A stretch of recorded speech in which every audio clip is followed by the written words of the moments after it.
यहाँ पर 2026 में 12वीं फिजिक्स में 5 अंक के प्रश्नों में सबसे महत्वपूर्ण प्रश्न, कम से कम उसको जो पढ़ के जाना है वो है गॉस प्रमेय।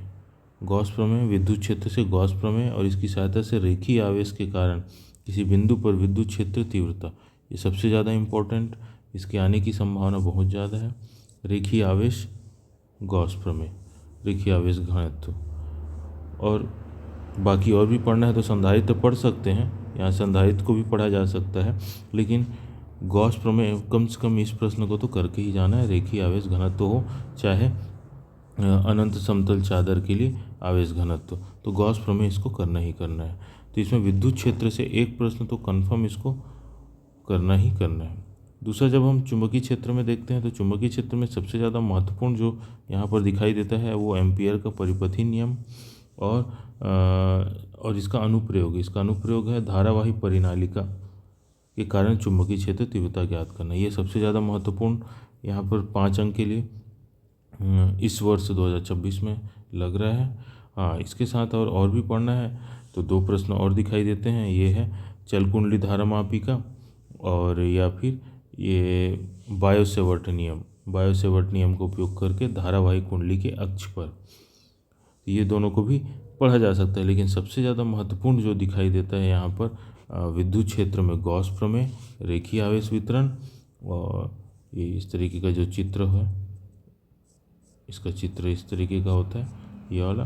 दूसरा, एम्पियर के परिपथी नियम में धारावाही परिनालिका इस तरीके का है, जिसमें हम इस तरह ABCD एक एम्पियर का लूप बनाते हैं और हम यहाँ निकालते हैं। इसका सूत्र आता है B बराबर म्यू नॉट NI, इसका सूत्र आता है E बराबर lambda 2 pi R epsilon not.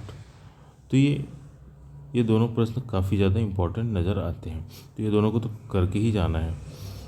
उसके अलावा और भी जो अगर पढ़ा जा सकता है वो है बायो-सेवर्ट लॉ, वृत्तीय कुंडली के अक्ष पर। इसका चित्र जो है इस तरीके से बनता है, यहाँ पर ये x दूरी पर हमें ज्ञात करना रहता है, ये इस तरीके से, और इसका चित्र यहाँ बनाएंगे, ये dB होता है, dB इस अक्ष में फाई लगा देते हैं, है ना, और इस अक्ष में तो dB साइन फाई ही जुड़ता है यहाँ पर, इसकी R हो जाएगा, इसमें धारा I बह जाएगा, इस तरीके से ये चित्र बनता है। आगे बढ़ते हैं। प्रकाश से जो एक प्रश्न आएगा 5 नंबर में, उसमें सबसे ज़्यादा महत्वपूर्ण यहाँ पर इस वर्ष के लिए दिखाई दे रहा है वो संयुक्त सूक्ष्मदर्शी। तो कुछ करे ना करे ये संयुक्त सूक्ष्मदर्शी तो पढ़ के जाना है। उसके लिए आवर्धन क्षमता ज्ञात करना है, तो किरण आरेख खींचना है, यही 1.5 नंबर का हो जाएगा। और बाकी ये अलग अलग स्थितियों में हमें एक है स्पर्श दृष्टि की न्यूनतम दूरी पर, एक है अनंत पर, है ना। अनंत को ही हम कहते हैं सामान्य समायोजन भी कहा जाता है। इसमें आँख जो है विश्रांति स्थिति को भी इसे प्रदर्शित करता है। तो ये कुल मिला के ये जो है बहुत ज़्यादा महत्वपूर्ण नज़र आ रहा है। तो तीनों में विद्युत क्षेत्र से गॉस प्रमेय रेखीय आवेश घनत्व के लिए, चुंबकीय क्षेत्र से एम्पियर का परिपथी नियम धारावाही परिनालिका का अनुप्रयोग के साथ, और तीसरा है प्रकाश में संयुक्त सूक्ष्मदर्शी किरण आरेख के लिए किरण आरेख खींचकर आवर्धन क्षमता।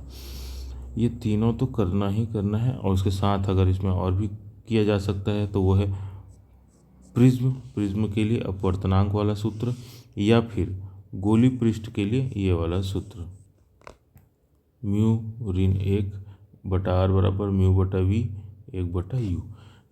ये एक्स्ट्रा पढ़ा जा सकता है, लेकिन ये सबसे ज़्यादा महत्वपूर्ण नज़र आ रहा है।